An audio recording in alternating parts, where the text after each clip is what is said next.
Welcome back to DVC Weekly. This is episode 227. My name is Jason Rippling. I'm the broker of Buy and Sell DVC. I'm here with Scott Ferrioli. I'm the owner of DVC-RENTAL.com. Remember the dash to save the cash, as well as buyandsellDVC.com. And today is June 11th, 2025. So your 11th month window is going to be May 11th, 2026. 7-month window is already January 11th, 2026. We're going to go right into the buy and sell side of things.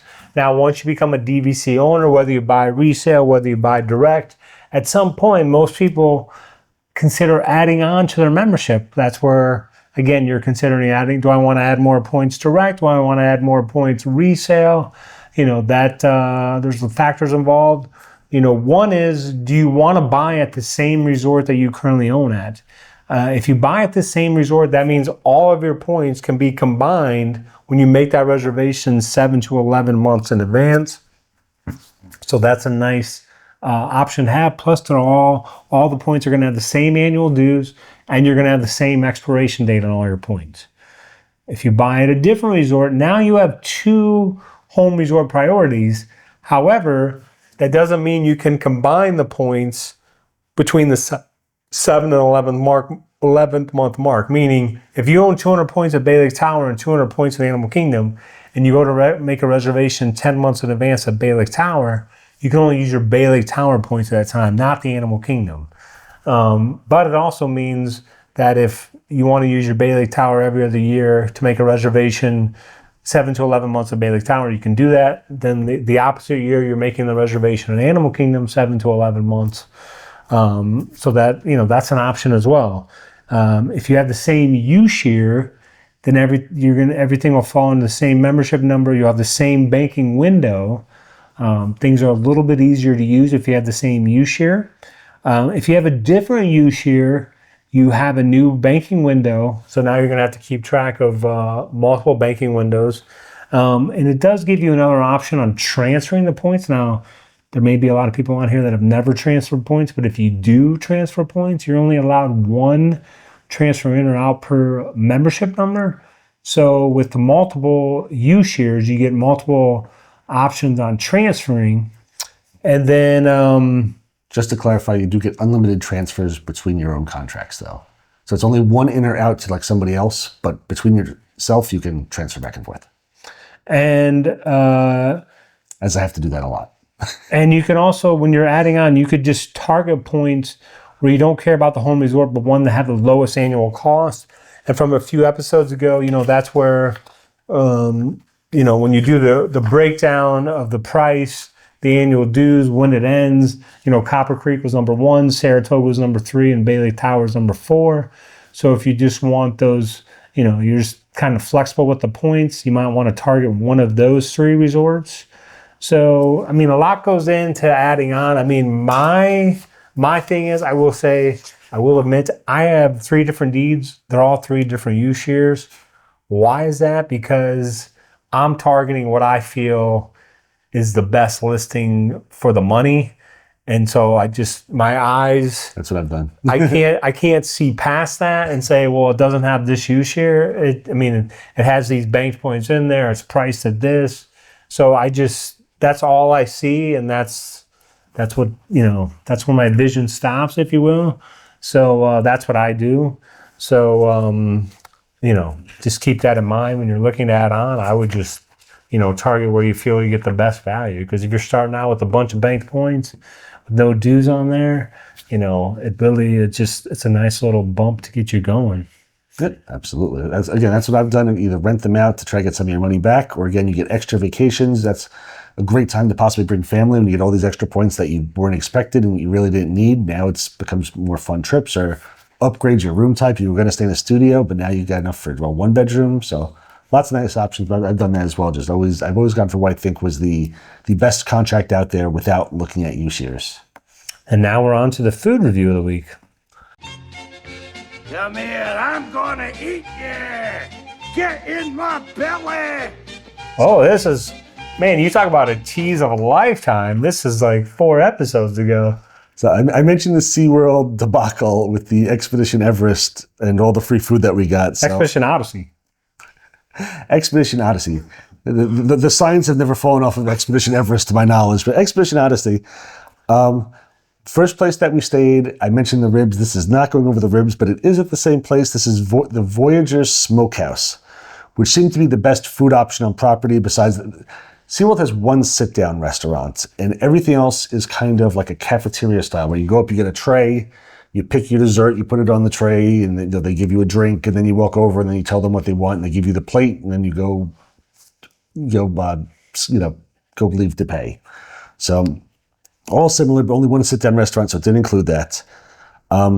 This one, we got the brisket and fries for $23.99.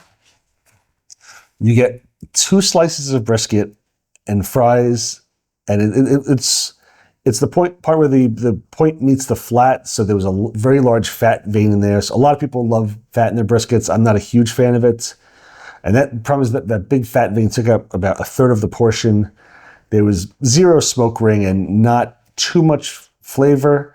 I had to put barbecue sauce all over it to try to make it pretty decent.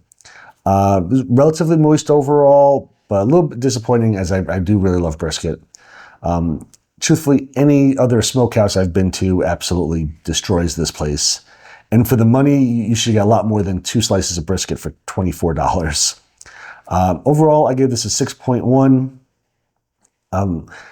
The dessert that they gave us and the drink they gave us would have brought this up to $39 per person. So they charge $6 for a soda, and it's not refillable soda for $6, and then Like a 20-ounce soda? yeah, and then $9 for the dessert as well. So just a cup of soda, fountain soda. So overall, I mean, again, we got this for free, so it was absolutely fantastic. But they gave us these 2 passes for them being down, and it would have been $78 for the 2 of us to have this very disappointing. I mean, that's worse than the airport price. That's worse than Disney. I mean, it's much worse than Disney. I thought about mentioning stuff in the past, and I'll mention it now. We've talked about it. Is that the prices of SeaWorld for their food are so much more expensive than Disney. Disney's, I'm sure anybody who's watching this knows, Disney prices on food is very inflated compared to any other restaurant in your hometown or off Disney property. SeaWorld goes above that. So if you go to Disney, you get chicken tenders and fries for like $13. At SeaWorld, they're $20. Right now they have their food and wine festival type thing going over at SeaWorld, and they call it a mini gyro or gyro, however you want to call it. Normally, the correct I think it's called the gyro. So if you get the gyro, a normal gyro at a restaurant you can get for like $10, $12. Normally comes with fries. Their little booth, they call them mini gyros, and essentially they just take the pita, cut it in quarters, they put a little meat on it, and tzatziki sauce and stuff. $13 for the quarter of the gyro, where the whole thing should be $13, $10, $12, whatever in that range. You get a quarter of the meal for the same exact price. So the pricing for food at SeaWorld is absolutely ridiculous. and now we're on to the DVC-rental side of things.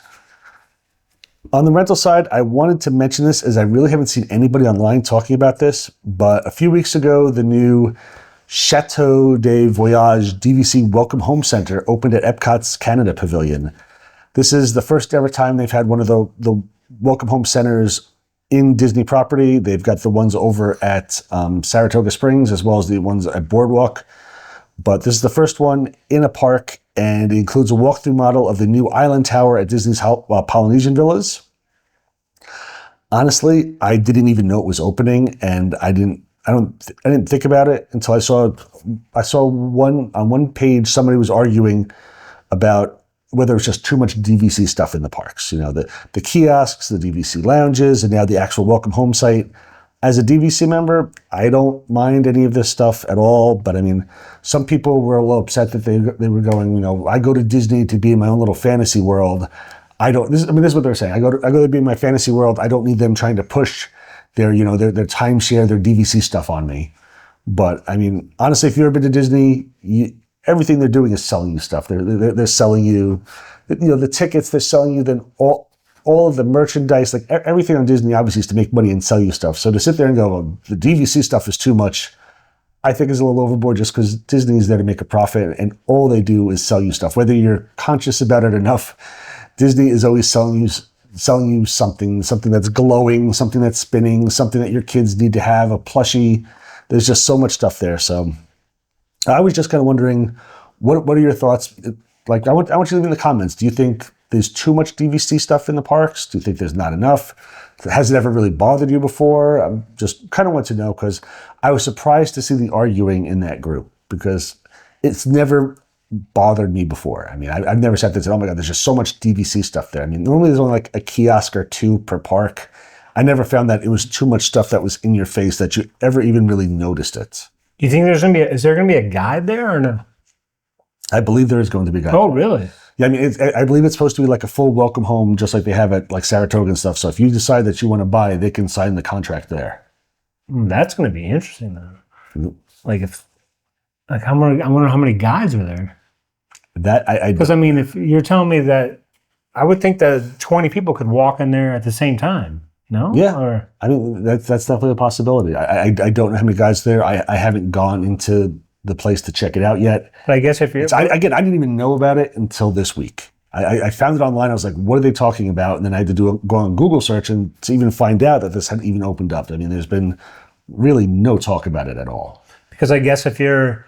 I mean, in my mind, if you're a guide, and let's just say the rotation is you have to work one shift at this place a month if you're a guide, but your thing is just kind of like sprinkling information to them, trying to get them to go on a full tour. First of all, Disney Vacation Club has to pay money to be at this. I mean, it's not like they just can just be there for free. You know what I mean? Like, does Disney, I don't know how it breaks down. Like, does the DVC business have to pay Disney for their own company to be there? Yeah. Like when I worked there, just if you go to a DVC, let's just use a DVC party, for example, right? And let's just say Mickey and Minnie were at the party. That bill for Mickey and Minnie being at the party was ridiculous. You know what I mean? Like, some people think like all these companies kind of work together. Like Mickey and Minnie, they can just go to the party for free or whatever. But DVC is paying for that stuff. They're paying for the food. They're paying. So, I mean, they're paying, in my mind, they're paying huge money to be in there. So they want to, I think this is awesome because, you're a DVC member. I'm a DVC member. The more exposure you get to DVC, the more interest you get in DVC, the more owners, buy direct, buy resale. It all helps with the value. That's what you want because, being in a park, you're making it even more friendlier because now you're exposing it to so many people that are not staying on property. Yes. Again, normally to do the type of stuff, you'd have to meet with called outside sales reps, the ones that at Magic Kingdom. ASA, yeah. The ASA people, and then you've got to schedule something, then you've got to find your way over, or they'll come get you and bring you to Saratoga Springs to do everything. Now you're physically right there, and you say, "Oh yeah, we've got time to see you right now. Come on in," and it's much more convenient if you. Yeah, if they're seeing people there, that's even. I don't know if they're seeing people there or not, but if they have it set up to where there's 5 guides or if they're doing group presentation, I don't know if it's like the crew. I don't know. Honestly, I don't know either. Again, I just found out this. Because then you're literally not taking, like you say, the drive to go to the sales center, the drive back. You're now not taking any. Almost, it's just right there. Yep. So that would be super convenient. Yeah, to me that's fantastic. Like you say, what was your comments on here? You said people were upset, like their fantasy world. If you go back, like I worked for DVC as an ASA, 99 to 2001, where you could pretty much, be proactive as you wanted.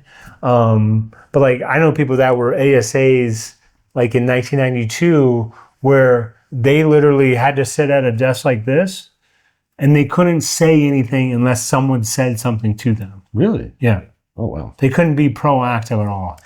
And it was, I think it's because, the timeshare like had a bad, name already, if you will, people being too aggressive. I was just thinking, as an ASA, you get paid based on how many people show up for these tours, correct?